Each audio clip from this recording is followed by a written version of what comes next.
Hey, how you doing? Good afternoon. Welcome to another time here. Welcome to another time at our book club. Thanks for coming. Thanks for making it. We got to do this 2 p.m. Sunday, 2 p.m. West African time on Sundays, every Sunday. We're presently trying to do a summary of our eighth book in the series, which is The Gold Mine Effect by Rasmus Ankersen, How to Crack the Secrets of High Performance. That's what we did from the beginning of the year, and we finished it some 3 Sundays or 4 Sundays ago. And now we're trying to do the summary. We've done 2 sessions and trying to finish to do the summary.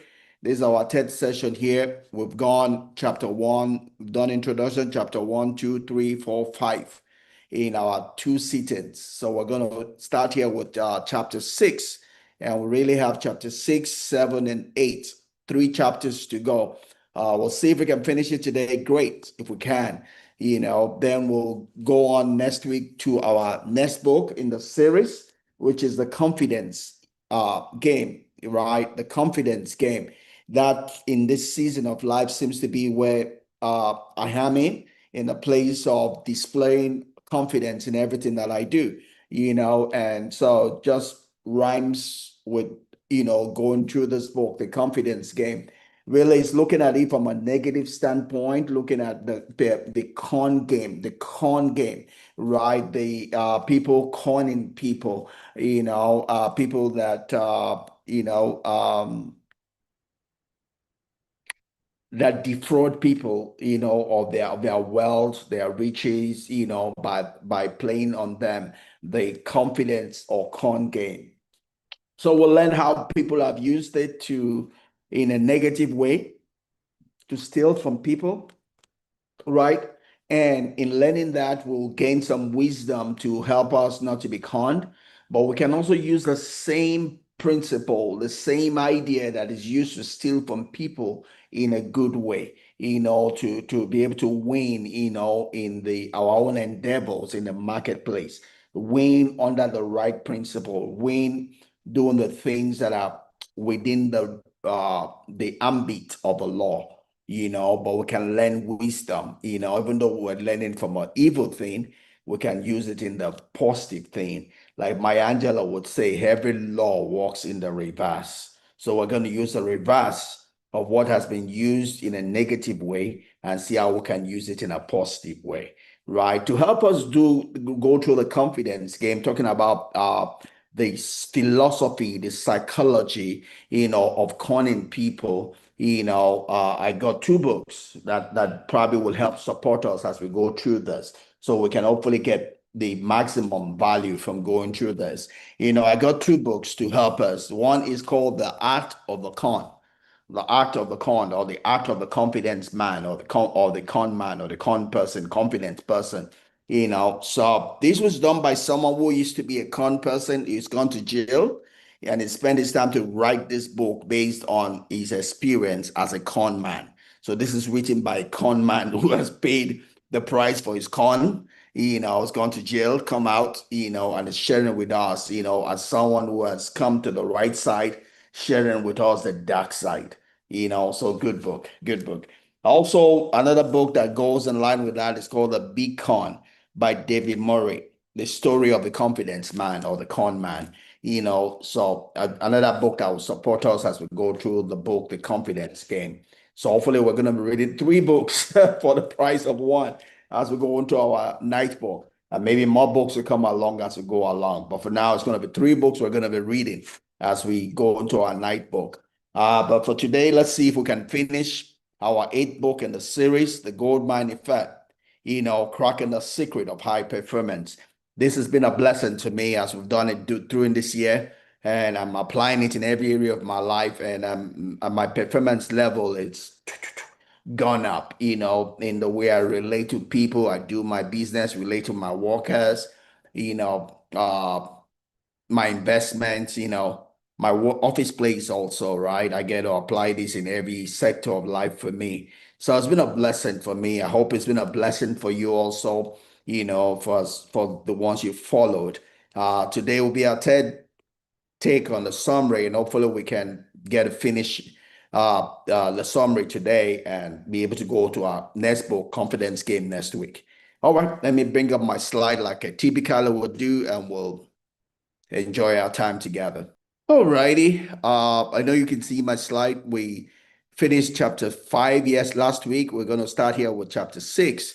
And the title of chapter 6 of the book is called The Godfathers. And pretty much what Rasmus tried to do in chapter 6 here is extract from the people who led the different gold mine points, different gold mines, what really they thought was the reason for the high performance they saw in those places. What was the high performance for the soccer, high performance for the lawn tennis, high performance in playing golf, high performance in athletics, long distance athletics race, just try to pick from the heads of those who led those gold mines, what they thought was a reason for their success, and trying to extract from that what we can take to apply in the different areas of our lives. That's pretty much what chapter 6 gave to us. You know, so the quote that pretty much runs through the whole of chapter 6 is one by Paul Evans, and it says effectiveness is inherently paradoxical. Effectiveness is inherently paradoxical, meaning that there are two or more conflicting principles that make it happen. It is inherently paradoxical. So let's look at the two principles that are paradoxical that make it work. It says to be effective, a leader must possess attributes that are contradictory. Must have attributes that are contradictory, even mutually exclusive. So, for me, just like I was sharing with my friend this morning, too much of anything is bad. Jim C. Collins in his books, taught us the principle about the genius of the and the tyranny of the all. The all, O-R-E, is an infantile proposition. People think, is it that this or that? But the genius steps steps back and say, why does it have to be this or that? Why not this and that? That's a higher proposition. That's a proposition that comes when you think, rather than you are reactive about life. So effectiveness, requires you not just to be one-way traffic, just react. Effectiveness involves you needing to step back and ask yourself the question, what can I do? What can I not do? What is available to me? How best can I use the things that are available to me? It doesn't go through a tunnel vision, just picks what the person and picks, things in just one direction. For you to be effective, you cannot go into a rat hole. You cannot go in a tunnel vision. You have to step back and ask yourself, step out of the frame, to see the picture clearly. Because for as long as you're in the picture, you cannot see the frame. If you're in the picture, you cannot see the frame. You are lost, you're lost in the small details that you cannot be strategic about it. And I like to give an example. Most times I talk about this as per when I built my first house. But when I built my first house, I was involved in everything. I was involved in everything. I pretty much designed the house. I pretty much provided the finance. I pretty much designed the house. I pretty much was there supervising every little detail of the work that's been done. I was there when we poured the cement for the foundation, when we did the decking. I was just too much involved in the weeds that I lost sight of the strategy of the building itself. I was so much involved in the small detail that I lost sight of the big details, right? So that's why I don't do my any other business I do today. I don't get too much involved in the weeds, because as the owner of the business, I am responsible for the strategy. If I get too involved in the weeds, I lose my place as the owner of the business. The owner of the business, no other person can do the strategy like I can do. I am the one bringing in the finance. I'm the visionaire, right? So therefore, I own the strategy, right? The tactical issues, the tactical details. I can pay salaries and wages for other people to do that. But I cannot pay salaries and wages for someone to take responsibility of the strategy because I own the strategy. I am the leader. I am the leader. Irrespective of the fact that I get consultants, some people know some things more than I do. None of them can replace me as a leader because I am the visionaire. I'm the founder. I own the core of the business. I own the direction of the business. Every other person is just coming to spend time with me. They're like visitors, who at one point in time will go away. They are sojourning with me as passengers and the boss. I own the boss, right? So for me to be effective in the ride, I must not be lost in the frame. I must every now and then step out of the frame to be able to see the whole picture, right? So that's what is being said here. That's the strategy. There's long term, and there is the strategy. There's tactical. There's long term, there's short term. Someone's got to be able to see the company in 10 years' time. Someone's got to be able to see a company in 5 years' time. Someone's gonna be able to see the company in 1 year's time. Yet someone's supposed to see the company in 1 month and every day, right? I can pay people to see the 1 month. I can pay people to see the every day, but I hold the 1 year, I hold the 5 years, I hold the 10 years, I hold the strategy, I hold the long term, So it needs a bit of everything. It's like the ingredients in the soup. It's not just the meat that makes the soup. It's not just the pepper that makes the soup. It's not just the salt that makes the soup. It's not just the onions that make the soup. It's put having every little ingredients that is required in the right quantity and in the right place and in the right time, makes the soup. So if you're going to be effective, you need to know the various elements that will help you to become the best in whatsoever it is that you have set your mind to do. And be careful that you allow each of those elements in the right quantity, at the right placing, at the right time. Right? That's what we're going to see in the whole of chapter 6. All right. So we go on and we'll say leadership is paradoxical. Just to continue with what Evans had said, a great leader, for him to be a true leader, must be able to build close relationship, but be able to keep at a suitable distance. A leader needs to be close but far, close but far. When we come to our relationship with God, God is a God that is near, yet is our Father in heaven. It's near, but it's our Father in heaven. It's near enough for us to feel His warmth. It's far away for us to understand that He's our Father. He's our Creator. We don't get too cozy with Him that we lose our reverence for Him. We don't get too far away from Him that will lose our relationship with Him. The crying of our heart saying, Abba Father, Abba Father, Abba Father. But you don't get so comfortable with the Abba Father that you begin to abuse your relationship with Him. Same thing we all gotta do, in different places of leadership. You're close to the people for them to see that you're human, but you don't get so close that they forget that you are the boss, that they begin to treat you as the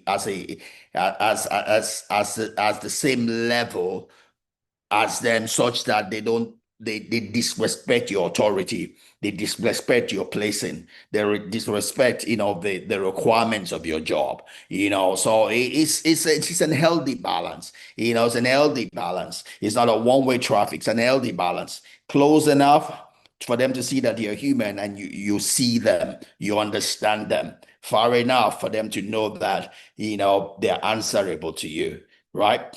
So it's not a one-way traffic. Some people miss it. It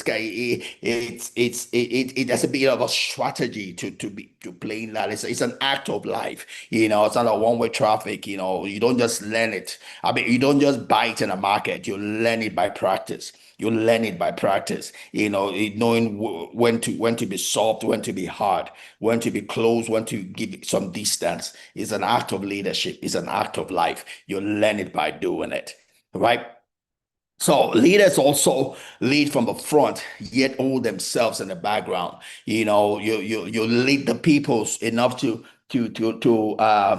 go in front of them. You lead them such a way that you kill their fear to say that you are in it with them. At the same time, you don't be too much available that they feel incapacitated. They feel useless in themselves. You lead them to break new grounds, but at the same time you stay in the back and let them run things themselves. Let them learn, let them grow their own leadership capacity also, right? A good leader does not raise followers, they raise leaders. You help them to take up a challenge of the job and become leaders themselves. You help them to make mistakes, yeah, but you guide them such that they don't make terrible mistakes that are irreparable. You help them that they can grow as they open themselves, as they take risk, albeit not too big a risk, but risk that can easily be corrected.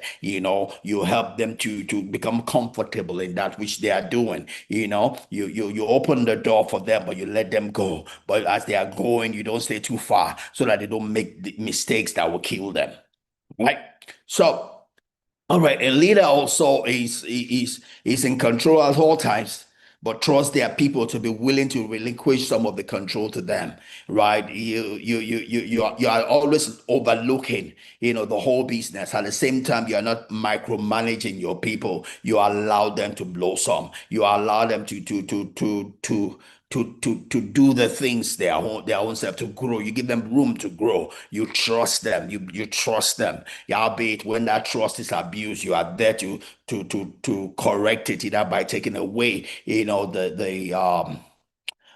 by taking away the privilege, or helping the person to see what went wrong and giving the person maybe another chance. But you don't become so exposed that you are taken out of the business. You manage the responsibilities to give to people as they prove themselves, right? So it's that place of being in control of where we are, and knowing the things to the allowance to give to people just to give them room to grow themselves, right?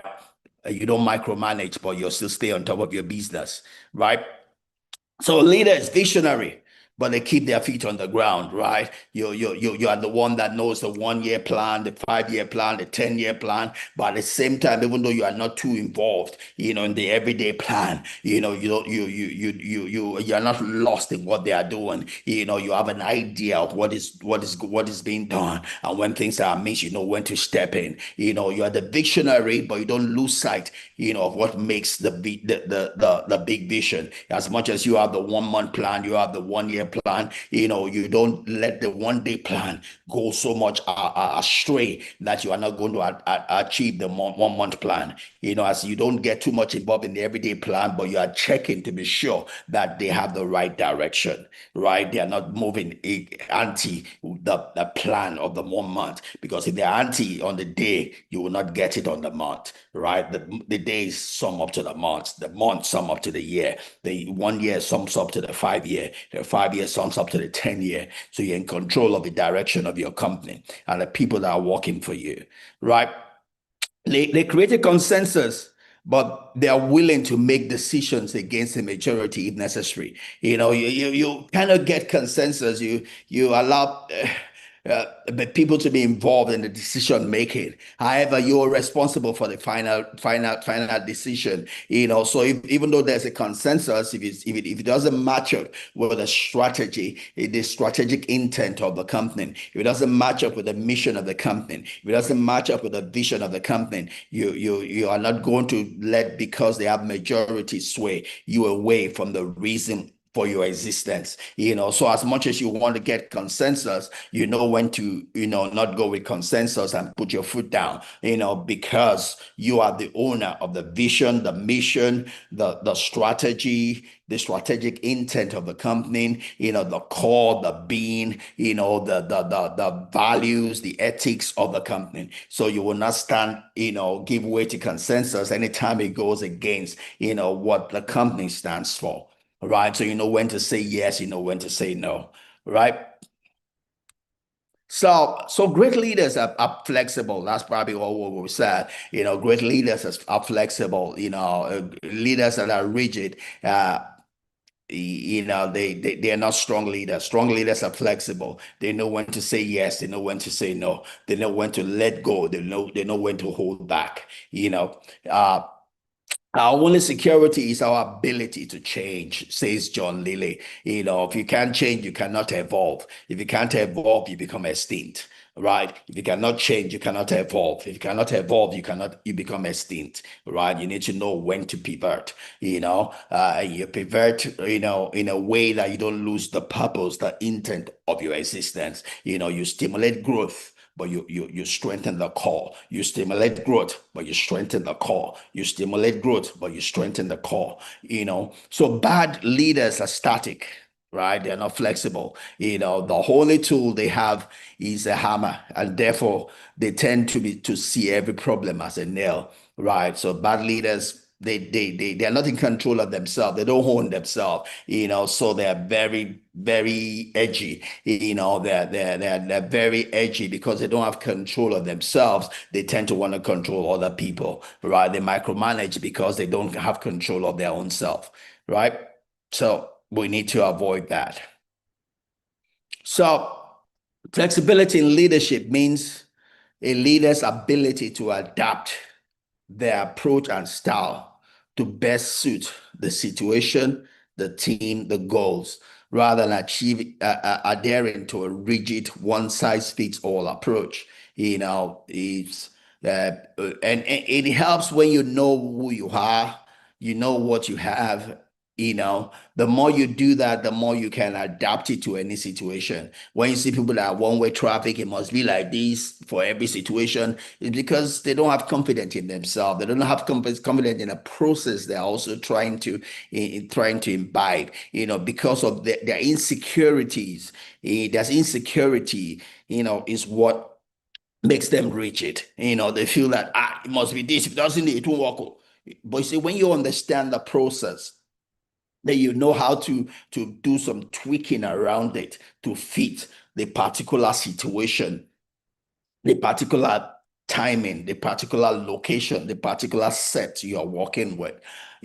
So but if you don't, then you're all edgy and thinking that it must be this. What works in America must work in Nigeria. You're not taking the cognizance, the difference between the two places. You must be in control of your heart if you want to be a good leader. You must be in control of your heart and know how to adjust, to the specifics of the situation, that you find yourself in, right? So adaptability allows us for better problem solving, resource utilization, and ultimately, achieving desired outcome in a dynamic environment, right? You're able to adapt to specific environment that you find yourself. My family's out in Ogun State, right? There are things that probably not in Epe here that you don't find in Ogun State. There are things that are in a built up area that we don't have. So we need to adapt whatever we're learning,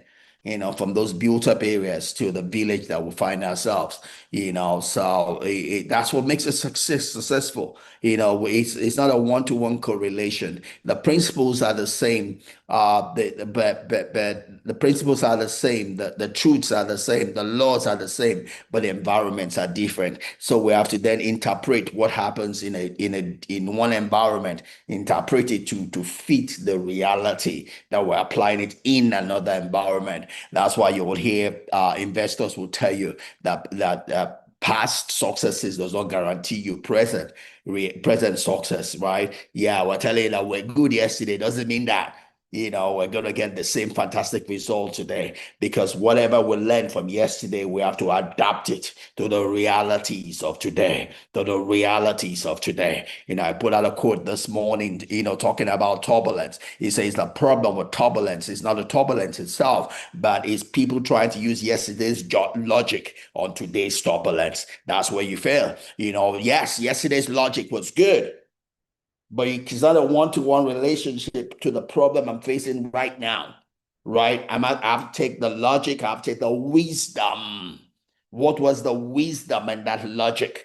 And see how it applies in the specifics of this turbulence, but not take exactly the logic then and apply to the turbulence that is in the today. Yeah, the turbulence might be exactly the same, but guess what? The time is different. Things have changed in the environment. Maybe things that were not available here are not available here. So there might be ways in which I can make better the logic that was used yesterday. Yes, they probably did that logic because they didn't have automobiles. All they had were horses and wagons. Today we have automobiles. We have cars that can get me things in a faster way than they could do. I could fly things from abroad in a shorter time than they could do. So even though I need to understand that logic and take away from it the principles, the laws, the truths that work there. The truths are the ones that are directly relatable. I bring those truths to my present situation and then begin to use it in the present reality to solve the problem, to overcome the turbulence, to still the storm. Right? So it's important to be able to adapt. It's important to face the reality that's before you, and not be lost in the past. Anytime I say this, the easy thing that comes to mind for me is the church. The church people are singing whole time religion. Oh, give me the whole time religion. Those are idol worshippers. Those are people that don't know God. Whatever what worked for them then cannot work for us today. It's a different environment, it's a different generation. There are different realities for us. The truth of the gospel is the same. The truth of the gospel is the same. But the way they applied it there, if you apply it today, it will not work, right? Knowledge is different. There's an increase in knowledge. There are things that are available to us today that were not available to them. But the truth is not different. The truth is not different. The application is different. What they applied yesterday that worked for them, if you apply it today, it will not work because two different timings, two different scenarios, right? And as many as have tried this, they failed. What you need to apply is the principles, the principles, the principles. The principles don't change. The laws don't change. The truths don't change. Take whatever was the principle that they used then. Take whatever was the truth they used then. Take whatever was the law they used there. You can apply it today. You apply it today with the specifics of today, with the specifics of the reality today to overcome. Right? It's the principles you carry over. It's the laws you carry over. It's the truth you carry over, not the application. Two different environment. Right? So that's how we finish chapter 6. We'll go on to chapter 7.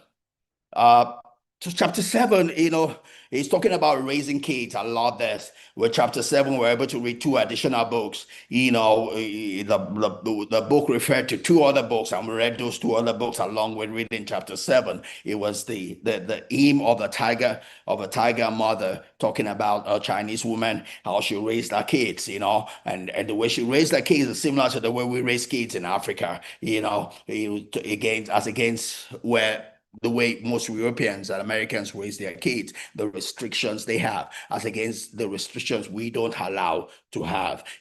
So she just talked about the way she raised her kids, how they turned out, pros and cons from the different ways of raising kids between the Chinese and the American, vis-a-vis African way of raising kids, but that's not, again, this is where we come again talking about the paradox, right? The Chinese is not completely right. The American is not completely right. The African is not completely right. Effectiveness, the ability to pick from each of them, pick from the truth, pick the principles, pick the laws from each of them, and see how you can use them and apply it in your specific situation. It's not about raising a Chinese kid. It's not about raising an African kid. It's not about raising an American kid. It's not about raising an European kid. It's about raising a child that will be a successful adult. The success is the adult that can face life. The success is the adult that has roots. The success is the adult that has wings. It doesn't matter what principle we're using. But it's important that we use one that will work for the child. So it's not about the Chinese, it's not about the African, it's not about the American, it's not about the European, it's about the child. The child is a human being. So let's use principles that will apply for that child in the specific environment that that child is. Because our aim is not to bring up a Chinese, not an American, not an African, but bring up a full-grown adult that is effective, a full-grown adult that can live life successfully, victoriously, a full-grown adult that has roots, a full-grown adult that has wings. That's what we're after, right? So we read another book that talked about just some myths about a gifted children, you know. So three books to we read and finished in the chapter, two additional books plus the chapter itself. You know, that chapter, you know, is summarized in this quote by Enzo. And it says, people say that you shouldn't push your children. People say you should not push your children, right? That if you don't push your children, will they move? You know, scripturally, the Bible says that that foolishness abounds in the heart of a child, that the rod of correction takes them out. The rod of correction doesn't mean it has to be caning. It just means that you push that child beyond what the child might feel like doing at that point in time. You know, a child will tend towards comfort, but we know that if you do the comfortable thing today, your tomorrow will be hard. If you do the hard things today, your tomorrow will be easy. You know, so we need to train our children, you know, to not just be comfortable or to rest or to always do the things that are easy. You know, we have to help them to be able to take on some things that are hard, some things that are not in line with what they would normally want to do, they feel like doing, or their intuition is telling them to do, you know, because we see further than they can see. We see further than they can see. We allow them to stand on top of our shoulders so they also can see further. We give them the reason to pay the price now. We give them the reason to sow the seed now, because we have seen the harvest, because we have been through life, we have the experience of life, so we can see the harvest ahead of them. So we show them, we have the vision based on our history. We can see the vision of where they are going, and so we help them sow the right seed so they can have the right future. Right, we help them sow the right seed so they can have the right future. That's why the Bible will say, you know, train up a child in the way he should go. Train up a child according to the future that you see concerning that child. Train up that child according to the vision you see concerning that child. Say, train up that child according to the harvest you see concerning that child, so that that harvest will become true in that life. Because that harvest requires a sowing. That harvest requires a cultivation. That harvest requires a nurturing. If there's no nurturing, that harvest won't come. If there's no cultivation, that harvest won't come. If there's no keying into the right process, that future will not come. There's no future, there's no destiny that's guaranteed for anyone. The destiny, there are only possibilities in our future. There are no definite in our future. There are only possibilities in our future. Whether the future we get eventually is a function of what we are doing today. There are no definite in our future. The future we get is a function of what we do with our today. There are only possibilities in our future, no definite. Just as much as you can become rich in your future, you can also become poor. Just as much as you can have a house of your own in your future, you can also become homeless, right? Those are possibilities in your future. It's possible, but it's not definite. What you will get at the end of the day is a function of what you sow today, because your future is an harvest. Your future is an harvest. It's not a definite an harvest. It's going to be the result of what you are doing on your today. It matters what you do today. It matters what you do today. You will have the future of what you are doing today. Nothing different.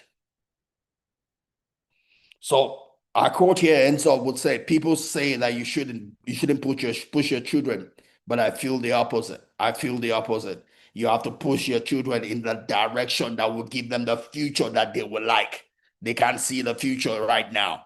They don't know whether they'll like it or not, but you can, because you have been where they are right now. You have been there before, and that's the reason why God gave them to you. Children could have just fallen from heaven and live their own life on their own, but God makes sure that they come through parents, come through people that have been through the road that they are about to go. Those ones have been through that road. They are either a leader or a guide. With the things that they were successful at, they can lead that child in that path. In the things that they were not successful on, they can guide that child against that part.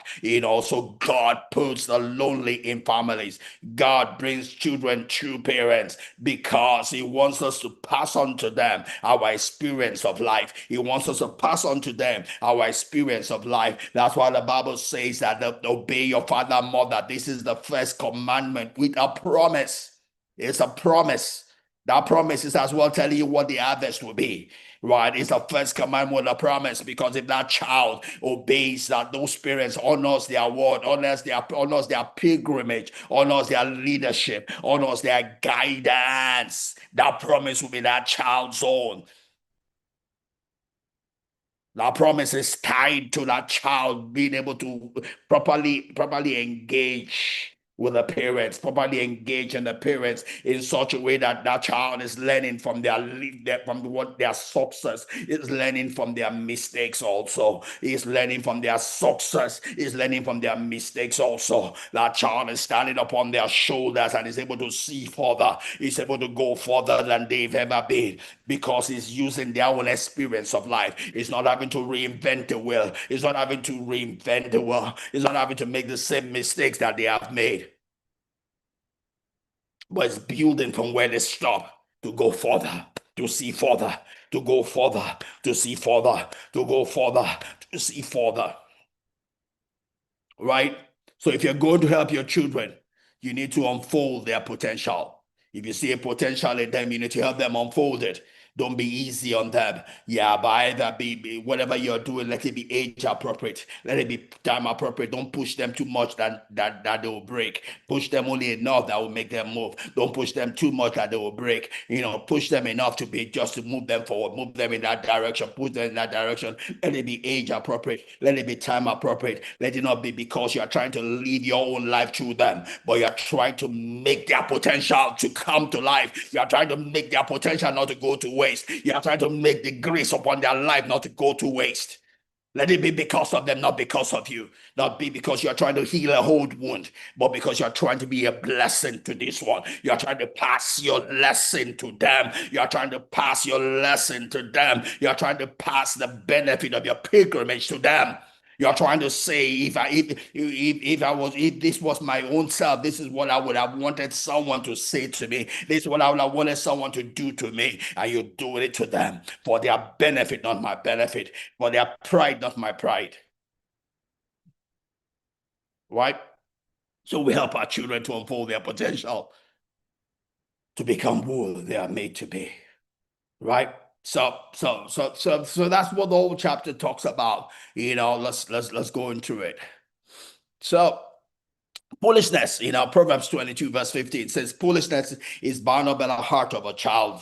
You're right, but the rod of discipline would drive it far from him. And that rod does not mean caning the child, doesn't mean punishing the child. It just means that you help that child not to be imprisoned by the foolishness of life, not to be imprisoned by the blindness of the age, by the blindness of inexperience, by the blindness of feeling. You have that child to be able to tell the child the results even before it comes, because you have been where they are. You can tell them the results of the different options that's available to them.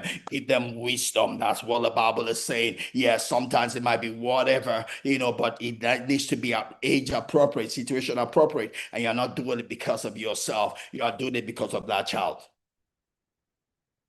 I remember one time I came to my daughter, and she and she just stood up and said, "Why?"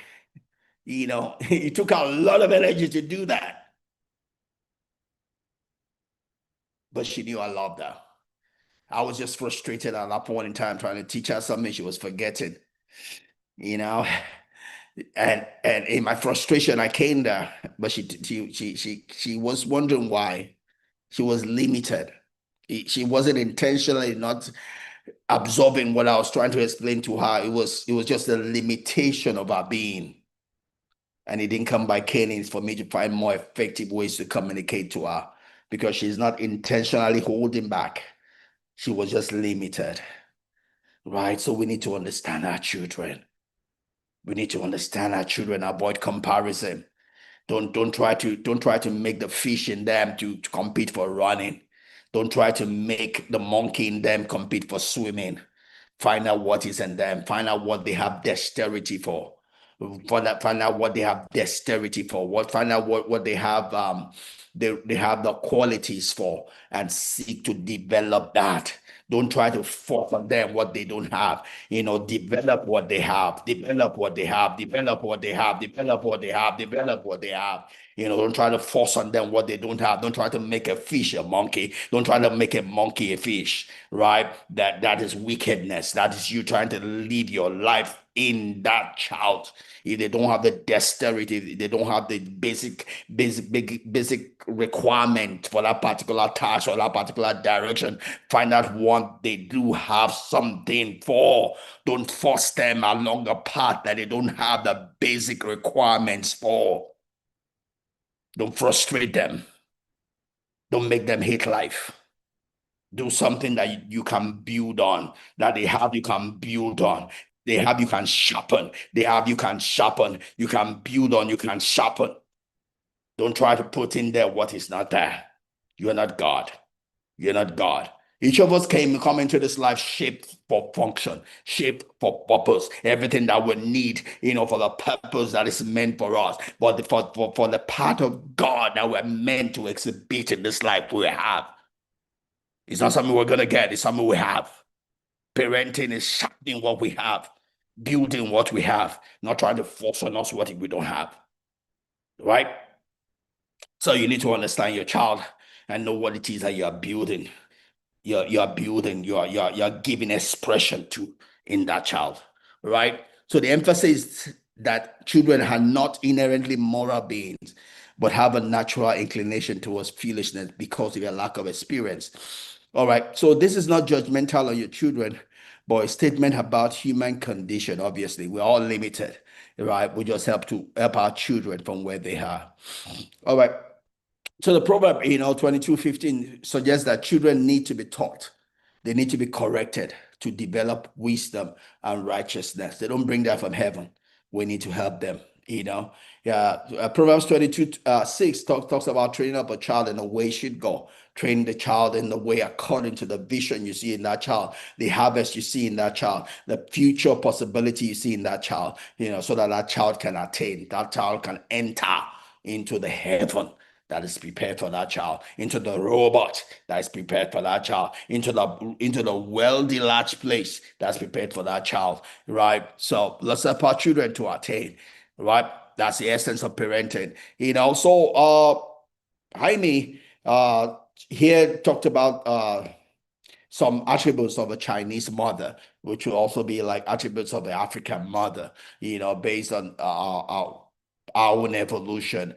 Talks about the Chinese model. Schoolwork always comes first for the in the Chinese home. In some other places, schoolwork might not come first. It might be activities or whatever, and in a way, age appropriate, right? Age appropriate, it's age appropriate, and sometimes it's also from educational studies. What is best for a child, at each age.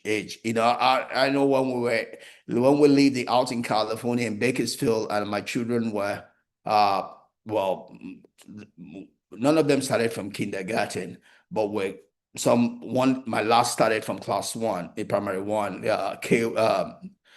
primary one, out in California. We could see those in kindergarten. At some point in time, they sleep. Right. At some point in time of during the day, they sleep. They actually eat and sleep. And I remember my time in kindergarten also, as I grew up. This is way back in the 70s, right? Early 70s, and that was part of our curriculum. We went to school, we drank milk in the morning, did whatever they did, which I can't remember. I know in the afternoon we eat, and we didn't sleep in the class. They came to pick us, after we finished eating, But here in California, they had a time to sleep. They actually put up the light and the children sleep. It was part of the curriculum. And some of this come from studies, knowing that at this point in time, this is what you should take the children through. And at the time they're ready to teach those children, they pick up fast, right? Unlike here in Africa, we try to force a 4-year-old to know some things that is meant for a 7-year-old. We force them at 3 to know the thing that's meant for a 5-year-old, because we're not going through we don't have a study. We're not going through a process. We have not studied the growth process of children, so ours is just by trial and error. If you can get it at 3, let him get it. If you can get it at 4, let him get it. But like these other places, they've already studied, what a child should know at each age, and that's what they do. They make it age appropriate, right? But we force it, you know. So it's you need to know your child. It's good if you can do schoolwork first. It's good, if that's what works for you. But this is what Amy was sharing. A minus is a bad grade. Yes, it's a bad grade. That would be good if you push your children onto excellence. What I told my children is, hey, I don't care about you getting A. I just want you to do your best. But I then realize the fault in me saying that. How do you know they've done their best? My requirement of them is do your best. But how do you grade they are doing their best? For some people, grading they are doing their best is that A plus. If you're doing A plus, they are doing your best. But all children are not the same. For another child, maybe A minus is doing his or her best. For another child, maybe the B is doing their best. But as a parent, the important thing is that you're ensuring they are putting in their best leg forward. They understand the need to put in their best, but then you just work with the result, and push them age appropriate. Right. That's what's important. Your children must be 2 years ahead of their classmates in maths. Yeah, it could be it's not there's nothing wrong in doing that as a goal, make them go through maths exercises, and try and help them, as much as they don't have any deficiency in learning themselves, right? I'm good at maths, and I didn't bring it from heaven. It's because my mother used to give me maths problem to solve. During the holidays, she's out and she gives me exercises to do, and I did those exercises, and the maths becomes second nature to me. I didn't bring it from heaven. I owe it to my mother that I'm a good at maths. I see a problem and I know the answer, right? But it's because I worked so many maths problem, it becomes second nature. We can do the same for our children. If they don't have any learning deficiency, they should be. There's nothing wrong in them being 2 years ahead, by just practicing. The best student in my class, in secondary school, when we finished in 1983, Kunle Ojolo. He was the best in St. Gregory's graduating in 1983. He was the best in Unilag graduating in 1988. One of the other days I saw him, he was reading the book for the next class while we're on holiday. I don't do that. I don't even do that till the exam period, But yeah, it was holiday for the next class he was reading, But and we saw the results. It came out well. It's doing well today, So nothing wrong in helping our children, read books ahead and grow, right? When I was a parent, I guess I was here the baby. My children are all grown up today. I could have done better than I did with them, but we're making the best of it, but it's something that would work, based on my children, based on myself, if we can do that. You must never compliment your children in public, Uh, so that's what the Chinese model is, but I guess the important thing is it's not whether you compliment in public or in private, but you want them to understand the place of praise. Because sometimes we praise our children and they develop this perfectionist mentality, that begins to hinder their life. And I grew up with such. I grew up as a perfectionist. I was good at my schoolwork, and it was almost like I was loved because I was good at my schoolwork.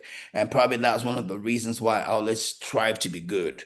You know, but we must let our children know they are loved regardless. If you don't do well in school, you're loved. If you do well in school, you're loved. The reason I love you has nothing to do with you doing well or not doing well. Right, it's good for you to do well, but I don't love you less because you didn't do well. I'll be there for you when you're not doing well. I'll be there for you when you're doing well. We must decouple the two because they then might be doing well in school, but they're not doing well psychologically, they're doing well socially, right? You need to help them. Academics is good, but the social life is just as important. The psychological life is just as important. Parenting is balancing the whole together, right? So compliment them, but compliment them in such a way that they don't think that you only love them when they do well, or they don't think that they don't have to listen to instruction because they are now arrived. Compliment them in a way that they know they still have to grow, right? They can be better than where they are. And to be better than where they are, they need to exert themselves. They need to practice, practice, practice. Yes, you're good at this level, but you can be better. Yes, you're better at this level, but you can be better. You can be better. You can be better. You can be better. And there's no end to being better. So that's important as we raise up our children, right? So, the other thing that she had there was that if your children ever disagrees with a teacher or coach, you must always take the side of the teacher or coach. Uh, yeah, out of respect, but it's a balance. It's just to help your children know the reason they're in school so they can listen to instruction, but you still let them know you love them. And if anything is, you might do that in public, but you still need to reassure them in private you love them. If anything ever goes amiss, you will take their side. You need to create an environment where your children can confide in you. They can tell you when something is amiss in their lives. When somebody is amiss in their life, you must build a relationship enough for them to confide in you, but at the same time, help them to be able to listen to instruction, for as long as there's nothing amiss, listen to instruction wherever they find themselves. So the only activities your children should be permitted to do are those in which they eventually can win a medal, So it's a balance, it's you help them not to waste their time. There's no use wasting their time on things they can never grow proficiency on, or they can't be proud of themselves winning. You want them to focus their energy on the things they can win, they can do well, and will help them towards their future. So you help them balance their time. You can see more than they can see. You are outside the frame of their life, so you can see them more clearly than they can see themselves. So you can help them, balance their time, prioritize their time on the things that on the 20% of the things that move the 80% of their lives, right? So children cannot make decisions to become top performers themselves. Yeah, because it requires exertion, it requires time involvement, and it might not necessarily be palatable. So that's what we need parents to push their children. If we think that this is working for them, we can push them, we can encourage them, because their normal feeling might not go in that direction, will not necessarily go in the direction of paying the price for the big medal. So we need to give them reason to go against their instincts, to put in the hard effort to get the medal, to get the reward, right? Nothing is fun until you're good at it. Yes. So when they're not good at it, it might not be fun. So when you help them through that period when they are struggling, till they get the proficiency, they get the fluency in it, we need to help them on through that time when it's not fun, right? That's when parents are involved. Parents are needed, as they go through the times where it's not fun, to get the proficiency, the fluency, the thing that they are doing, that they that is helpful for their lives, right? So we help them through the things that are not fun, though they need it, right? So tenacious practice, practice, practice is crucial to excellence. You're only gonna, yeah, you build excellence, by doing. You don't just catch it. you build excellence by creating the habit in a thing that you want to be excellent at. So you practice, practice, practice, practice, practice, practice, to build excellence and notoriety in any particular field.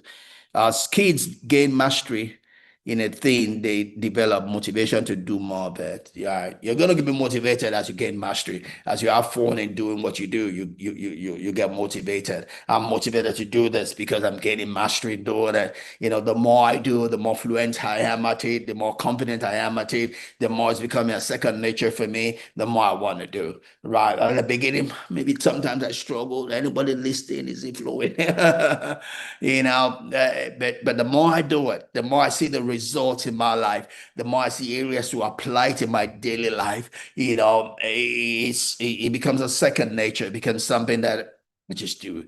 I just do. I just do.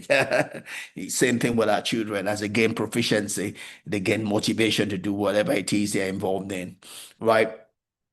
All right. We're about an hour mark. Let's see. I just have two more slides here in chapter 7, and we'll stop with chapter 7. We'll do chapter 8 next week. To my mind, there's no doubt that parental pressure is important when children are small. So when children are small, you need to push them, because they don't have the IQ, they don't have the motivation to do the things they need to do. They will have the motivation to do some things, might not necessarily be the things they need to do.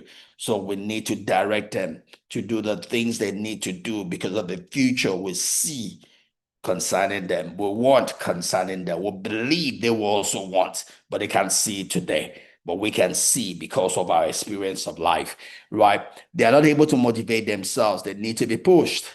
Then over time, they become less and less dependent on it, right? Over time, they will develop motivation themselves and they gain the proficiency, the fluency in doing that particular thing. So one of the worst things you can do for your child's self-esteem is to let them give up. Don't let them give up on the things that are important to them.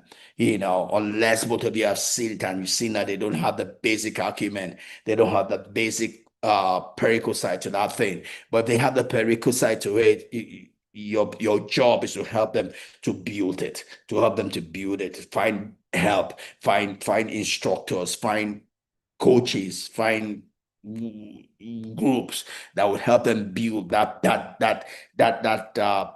talent, that they need to excel in life, right? So it's up to us to help them not to give up, right? Because that goes a long way to help their self-esteem. There's nothing better for building confidence than learning you can do something you thought you couldn't do. Yeah, yeah, yeah, yeah, yeah. Like I told you all, I grew up a shy person. I'm so confident. Look at me today. Yeah, I can't even blink. I have the whole world looking at me, and I don't even blink. This is not the way I grew up. This is not the way I was born. I've been thinking, oh, they say about me. Oh, look, my hair is receding. Oh, I'm not looking very fine. Oh, they say, uh, I built confidence because I do this. It's become second nature, right? It makes me happy. It makes me fulfilled, right? And same thing we can do for our children as they grow proficiency, they become more confident, more at home. They love life more. The best way to protect your children is by preparing them for the future. That's the job of parenting, preparing our children for the future, right? They did not come here to prepare themselves. It's our job. It's a parent's job to prepare the children for the future, right? Train up a child in the way she ought to go to get the future that you see concerning that child.